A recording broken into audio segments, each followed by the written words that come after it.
E aí galera, estamos aqui mais uma vez gravando mais um vídeo para você. Meu nome é o Wilton, técnico em refrigeração da Anjos Refrigeração. Hoje nós vamos trazer para você um problema da lavadora Consul da CWL16, que ela estava fazendo muito barulho, como vocês podem ver no vídeo anteriormente aí. Eu andei pesquisando, até então eu não sabia o que era, né? Quebrei muita cabeça até descobrir o que era.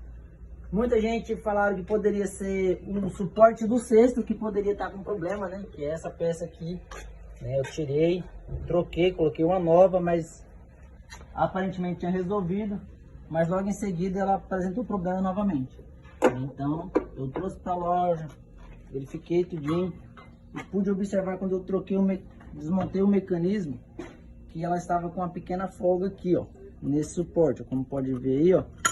O rolamento aqui ele não segura mais como deveria segurar aqui dentro, ó. O suporte ele danificou e ficou mole, aí ela ficava batendo nas laterais aqui, ó. Ela ficava mole, ó, e ela ficou, na hora que ela batia, ó, na hora que ela centrifugava, ela fazia muito barulho por causa dessa folga que ela tinha na parte do suporte do cesto aqui, ó, do tanque, né? Ele comeu a parte do rolamento, ele comeu aqui dentro.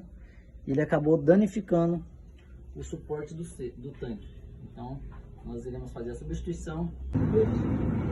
E a máquina aqui concluída, ó, sem o barulho.